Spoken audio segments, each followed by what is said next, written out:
Hello दोस्तों, घी और नारियल तेल के कंपैरिजन में कुछ बातें हैं जो घी के लिए अच्छी है, कुछ बातें हैं जो नारियल तेल के लिए अच्छी है। आपके हेल्थ के लिए, आपके वेट लॉस के लिए या हार्ट पेशेंट्स के लिए इन दोनों में से कौन सा प्रोडक्ट ज़्यादा अच्छा है और किसको आपको प्रेफर करना चाहिए, आज इस पर बात करेंगे। कई लोग ऐसे हैं जो घी को फेवर करते हैं, खासकर नॉर्थ इंडियंस। कई लोग ऐसे हैं जो कोकोनट ऑयल को फेवर करते हैं, खासकर साउथ इंडियंस। तो कंपैरेटिवली लोग अपने कल्चर के हिसाब से अपने फूड प्रोडक्ट को डिसाइड करते हैं। आज हम हेल्थ के पर्सपेक्टिव से डिस्कस करेंगे कि एक्चुअली में इन दोनों में कौन सा प्रोडक्ट ज़्यादा हेल्दी है और क्यों। टॉपिक पर जाने से पहले जो लोग हमारे चैनल पर नए हैं उन्हें रिक्वेस्ट करूंगा कि चैनल को सब्सक्राइब करें। ये वीडियो कंटेंट आपके फ्रेंड्स फैमिली सबके लिए बहुत ज़्यादा यूजफुल होगा, तो कंटेंट को उनके साथ शेयर करें और वीडियो को सेव करके रखें ताकि आपको इसे ढूंढना ना पड़े। चलिए शुरू करते हैं इंपॉर्टेंट वीडियो। टॉपिक के मिड पोर्शन में कुछ ऐसी इंटरेस्टिंग बातें बताऊंगा, हमारे ट्रिविया सेक्शन में कुछ स्टडीज बताऊंगा जो आपको ज्ञान भी देंगे और हैरान भी करेंगे।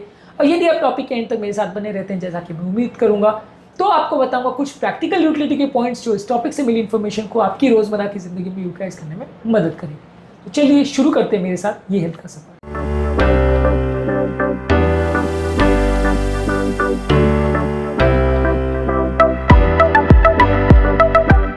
रिसेंटली एक 45 ईयर ओल्ड डायबिटिक पेशेंट मेरे पास आए थे जो रिफाइंड ऑयल लेते थे। हमने उनको इन्फ्लेमेशन पर फोकस करवाया, फास्टिंग पर फोकस कराया और घर पर बना हुआ घी लेने की हिदायत दी, साथ में एक्सरसाइज कराया। कुछ ही टाइम में उनका HbA1c with in the span of 1 month उनका HbA1c में सिग्निफिकेंट इंप्रूवमेंट आया और 3 मंथ्स में उनका HbA1c हमारा जो टारगेट जोन था 5.7 के नीचे मेंटेन करना था, उस लेवल पे आ गया। बेसलाइन उनका 7 के आसपास चल रहा था। तो सिग्निफिकेंट उनको फायदा देखने को मिला इसके यूज करने से। रिसेंटली हमारे डर्मेटोलॉजिस्ट ने बताया कि एक फीमेल उनके पास आई थी जो कि कोकोनट ऑयल कुकिंग के लिए और स्किन के लिए यूटिलाइज करती थी, जिसकी वजह से उनको एक्ने का प्रॉब्लम हो रहा था उसकी कोमिडोजेनिक इफेक्ट की वजह से। उनको हमने कुकिंग के लिए घी के लिए सजेशन किया और स्किन पर कोकोनट ऑयल का प्रयोग ना करने के लिए बोला, जिससे उनको कंपेरेटिवली ज़्यादा बेटर इफेक्ट मिला और उनका एक्ने का प्रॉब्लम कम हुआ। तो कई बार ये नेचुरल प्रोडक्ट्स हमें लगता है बहुत हेल्दी होते हैं, लेकिन कई बार ये कुछ प्रॉब्लम्स भी क्रिएट कर सकते हैं। आपके घर में कौन सा ऑयल यूज होता है, घी या कोकोनट ऑयल, या आपके नज़र में इन दोनों में कौन सा ज़्यादा हेल्दी है, कमेंट सेक्शन में लिखकर हमें ज़रूर बताएं। चलते हमारे मेन टॉपिक पर। घी बेसिकली जो होता है वो दूध से बनाया जाता है, डेयरी प्रोडक्ट से बनाया जाता है। इसको क्लैरिफाइड बटर भी बोलते हैं। कोकोनट ऑयल जो है वो कोकोनट का जो सफेद पोर्शन होता है उससे एक्सट्रैक्ट किया जाता है। घी में कंपैरेटिवली सैचुरेटेड फैट्स और शॉर्ट चेन फैटी एसिड्स रहते हैं, जैसे ब्यूटारेट। कोकोनट ऑयल में सैचुरेटेड फैट्स और मीडियम चेन ट्राइग्लिसराइड्स रहते हैं। घी का स्मोक पॉइंट 250 डिग्री सेंटीग्रेड रहता है, यानी हाई टेम्परेचर कुकिंग के लिए आप इसको यूज कर सकते हैं, खराब कम होगा। कोकोनट ऑयल का कम रहता है, 180 टू 200 डिग्री सेंटीग्रेड रहता है, मॉडरेट रहता है, बहुत हाई टेम्परेचर कुकिंग के लिए आप यूज नहीं कर सकते हैं। आयुर्वेद के हिसाब से घी को ज्यादा अच्छा माना गया है। इंडियन ट्रेडिशनल मेडिसिन के हिसाब से या आयुर्वेद के हिसाब से नारियल तेल को अच्छा नहीं माना गया है। ज्यादातर नॉर्थ इंडियन डिशेज या स्वीट्स या ज्यादातर कुकिंग में घी को अच्छा माना गया है, जबकि ज्यादातर साउथ इंडिया में कंपैरेटिवली, क्योंकि उनका टेस्ट इस तरह से अडैप्टेड है, ज्यादातर वो कोकोनट ऑयल को यूज करते हैं। ये बेकिंग फ्राइंग के लिए ज्यादा अच्छा है। घी जो है वो कंपैरेटिवली बहुत ज्यादा तरह के व्यंजनों को बनाने में प्रयोग कर सकते हैं, पर खैर ये आपके टेस्ट टू टेस्ट डिपेंड करेगा, कौन क्या खा रहा है और क्या किसको पसंद है, वो व्यक्ति तो व्यक्ति डिपेंड करेगा। अलग अलग तरह के घी या नारियल तेल से आप अलग तरह के पदार्थ बना सकते हैं। साइंटिफिक चीजों पर बात करें तो घी में फायदे ये हैं कि घी में ब्यूटारेट होता है जो कि एक शॉर्ट चेन फैटी एसिड्स है, जो कि पेट की लाइनिंग के लिए अच्छा है, बॉडी के इन्फ्लेमेशन को कम करता है। घी में फैट सोल्यूबल विटामिन जैसे विटामिन A, D, E और K ज्यादा बेटर ऑब्जॉर्ब होते हैं बॉडी में जब आप घी के साथ खाने को खाते हैं। घी का स्मोक पॉइंट ज्यादा अच्छा है, तो ज्यादा टेम्परेचर पे आप कुकिंग कर सकते हो, खराब कम होगा। ब्रेन की हेल्थ के लिए, डाइजेशन के लिए और इम्यूनिटी बूस्टिंग के लिए अच्छा है, ऐसा आयुर्वेद में भी लिखा है, रसायन में। इसके अलावा घी में नुकसान क्या है? घी में कंपैरेटिवली कोलेस्ट्रॉल और सैचुरेटेड फैट ज्यादा है, तो ओवर यूज करने से आपका LDL कोलेस्ट्रॉल लेवल बढ़ सकता है। अगर किसी व्यक्ति को ऑलरेडी हाई कोलेस्ट्रॉल लेवल्स है या हार्ट प्रॉब्लम है तो थोड़ा सावधानी पूर्वक यूज करना चाहिए, या एटलीस्ट कोलेस्ट्रॉल को चेक करते रहना चाहिए। नारियल तेल के क्या फायदे हैं? नारियल चेन में मीडियम चेन ट्राइग्लिसराइड होता है जो कि रैपिडली एनर्जी देता है, बहुत जल्दी आपको एनर्जी देता है। घी का पाचन उतना फास्ट नहीं होता, इसका पाचन ज्यादा फास्ट होता है, तो सडन एनर्जी देने के लिए आप इसको यूज कर सकते हो। खासकर कीटो डाइट के पेशेंट इसको यूज करते हैं। गुड कोलेस्ट्रॉल को बढ़ाता है, यानी HDL लेवल्स को बढ़ाता है। कुछ स्टडीज ने शो किया है कि नारियल तेल में लॉरिक एसिड होता है जिसकी कीटाणुनाशक प्रॉपर्टीज होते हैं, यानी कि ये इम्यूनिटी को इंप्रूव करता है। और कोकोनट ऑयल में 50% लॉरिक एसिड होता है जो कि इम्यूनिटी को इंप्रूव करता है, कीटाणु को मारता है। कोकोनट ऑयल में नुकसान क्या है? ये भी LDL कोलेस्ट्रॉल को बढ़ाता है और LDL के पार्टिकल्स के नंबर्स को बढ़ाता है। वो कंपेरेटिवली लार्ज साइज पार्टिकल्स के LDL होते हैं तो वो उतना नुकसान नहीं करता, लेकिन हाँ बढ़ता जरूर है। इसके अलावा इसमें फैटी एसिड जो है, इसेंशियल फैटी एसिड जैसे ओमेगा 3 फैटी एसिड और omega 6 fatty acid coconut oil में कम होता है, सैचुरेटेड फैट्स ही ज्यादा रहते हैं। इसके अलावा नारियल तेल के हार्ट प्रोटेक्टिव इफेक्ट पर बहुत कोई स्टडी अभी तक नहीं हुए, तो इसको नारियल तेल को हार्ट के लिए प्रोटेक्टिव उतना नहीं माना जा सकता। फाइनली हमारा वर्डिक्ट क्या है, अगर ट्रेडिशनल गट हेल्थ के हिसाब से या आयुर्वेद के हिसाब से मानोगे तो घी ज्यादा अच्छा है।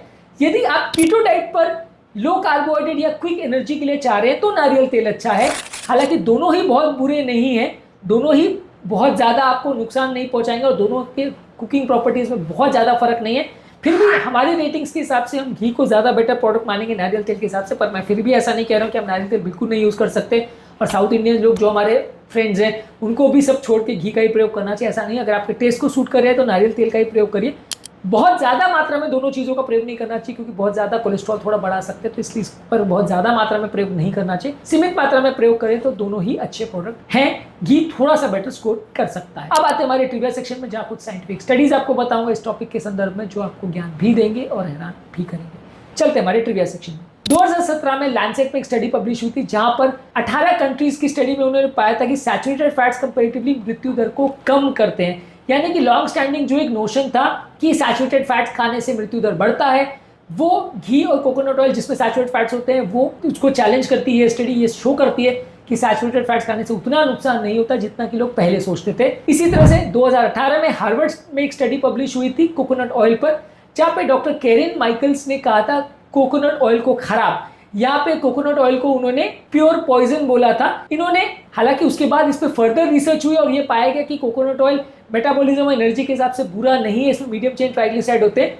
तो कुछ लोगों ने इसके खिलाफ में बुरा भी बोला है कोकोनट ऑयल के खिलाफ में, लेकिन स्टडीज में ये पूरी तरह से साबित नहीं हुआ है। आयुर्वेद की जहां तक बात करें तो चरक संहिता में लिखा है कि घी एक सात्विक चीज है, प्योर है, डाइजेशन के लिए अच्छा है, मेमोरी और इम्यूनिटी के लिए अच्छा है। घी को हर्बल दवाइयों के लिए, फॉर्मुलेशन के लिए भी 3000 सालों से यूटिलाइज किया जा रहा है। तो आयुर्वेद के पर्सपेक्टिव से घी ज्यादा बेटर है। जर्नल ऑफ न्यूट्रिशन और मेटाबॉलिज्म में 2010 में एक आर्टिकल पब्लिश हुआ था, जो शो किया था कि अगर आप लॉन्ग चेन फैटी एसिड्स या सैचुरेटेड फैट्स के बदले अगर नारियल तेल का प्रयोग करोगे तो एनर्जी एक्सपेंडिचर 5% बढ़ता है, तो वेट कंट्रोल करने में ज्यादा मददगार है।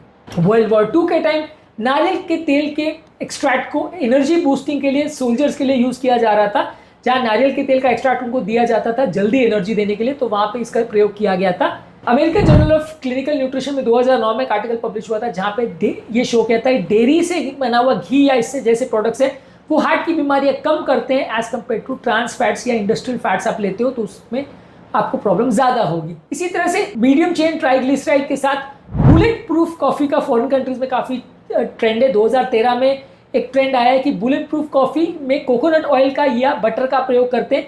ये आपकी मेंटल क्लैरिटी और वेट लॉस को बढ़ाता है और इसको कीटो डाइट वाले काफ़ी यूज़ करते हैं भूख को शांत करने के लिए। हालांकि काफ़ी हाई कैलोरी ड्रिंक है, लेकिन खाने के बदले इसको कई तरह के लोग यूज़ करते हैं। 2020 में एम्स में एक क्लिनिकल ऑब्जर्वेशन स्टडी पब्लिश हुई थी, जहां पे उन्होंने ये दिखाया था कि घी खाने वाले लोगों का कोलेस्ट्रॉल प्रोफाइल बेटर है एज कम्पेयर टू वो लोगों का जो घी नहीं खा रहे थे, यानी जो रिफाइंड तेल ले रहे थे। ये इंडिया में भी एक स्टडी में एम्स में पब्लिश हुआ है।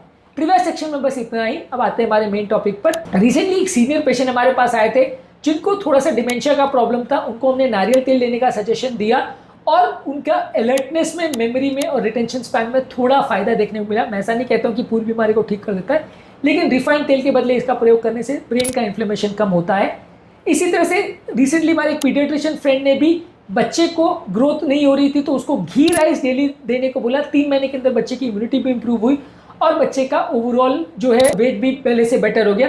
तो अगर बच्चों को भी मैल नरिशमेंट की प्रॉब्लम है तो इस एग्जाम्पल से हम सीख सकते हैं कि घी राइस उनके लिए भी एक अच्छा ऑप्शन हो सकता है। आपकी नज़र में घी या कोकोनट ऑयल में क्या ज़्यादा अच्छा है, कमेंट सेक्शन में लिख के हमें बताएं। और आपकी नज़र में अगर किसी व्यक्ति को हार्ट का प्रॉब्लम है तो क्या प्रेफर करना चाहिए, आपका क्या विचार है इस बारे में हमें लिख के बताइए। आप क्या प्रेफर इस मामले में करते हैं। अब आते हैं हमारे प्रैक्टिकल यूटिलिटी सेक्शन में, जहाँ पे कुछ प्रैक्टिकल बातें आपको बताएंगे इस टॉपिक के संदर्भ में। देखिए, सैचुरेटेड फैट पूरी तरह से बैड फैट है, ऐसा कॉन्सेप्ट आज के डेट में गलत है। सैचुरेटेड फैट्स आप खा सकते हो, बशर्ते आप बहुत ज़्यादा मात्रा में नहीं खाओ। 1 से 2 चम्मच घी आपको खाना है। आपको ये नहीं करना है कि अगर आपको वजन कम करना है तो खूब ज़्यादा घी खाओ, क्योंकि वो कैलोरी तो देता ही है। तो सीमित मात्रा में आप इसको खा सकते हैं। नारियल तेल को ओकेजनली आप यूज़ कर सकते हैं, ये क्विक एनर्जी का सोर्स है, लेकिन डीप फ्राइंग के लिए अच्छा नहीं है क्योंकि वो खराब हो जाता है, ज़्यादा डीप फ्राइंग आप उससे करते हो। कई जगह पे ऐसा रिकमेंडेड है कि आप अलग अलग तरह के नेचुरल ऑयल्स को रोटेट कर सकते हैं, जैसे घी को, नारियल तेल को, मस्टर्ड के तेल को, ग्राउंडनट तेल को, पर ये कच्ची घानी का हो तो ही अच्छा है। रिफाइंड तेल कोई भी यूज़ नहीं करना चाहिए। इसके अलावा हार्ट पेशेंट्स के लिए भी अगर आप हाई फाइबर डाइट और सैचुरेटेड फैट्स का इंटेक को थोड़ा कम रखें, कोलेस्ट्रॉल पर ज़्यादा ध्यान दें, तो कंपैरेटिवली आपका हार्ट का प्रॉब्लम भी उतना ज़्यादा नहीं होगा। अगर आप बहुत ज़्यादा मात्रा में भी घी लेते तो एटलीस्ट आपका कोलेस्ट्रॉल मॉनिटरिंग ज़्यादा फ्रीक्वेंट होना चाहिए। तो अब कन्फ्यूजन दूर हो गया है कि घी और कोकोनट ऑयल दोनों ही अच्छे प्रोडक्ट हैं। घी थोड़ा सा आउटस्कोर करता है, लेकिन कंपैरेटिवली मैं ऐसा नहीं कहूँगा कि नारियल तेल बहुत ही ज़्यादा बुरा प्रोडक्ट है, आपको इसको यूज़ नहीं करना चाहिए। तो अब ये साबित हो गया है कि नारियल तेल और घी दोनों ही खराब प्रोडक्ट नहीं है, दोनों में आप चूज़ कर सकते हैं कि आपको क्या पसंद है। आपके टेस्ट के हिसाब से घी थोड़ा बेटर स्कोर करेगा। इस लड़ाई में आप किस साइड है, कमेंट सेक्शन में लिखकर हमें ज़रूर बताएं। उम्मीद करूंगा कि आज के टॉपिक में कुछ नया जानने को मिला होगा। जो लोग हमारे चैनल पर नए हैं उन्हें रिक्वेस्ट करूंगा कि चैनल को सब्सक्राइब करें, हमारे वीडियोस को अपने फ्रेंड्स, फैमिली और रिलेटिव्स के साथ शेयर करें जिन्हें आपको लगता है कि इस तरह के कंटेंट की ज़रूरत है, और वीडियोस को सेव करें ताकि फ्यूचर में आपको उन्हें ढूंढने की ज़रूरत ना पड़े।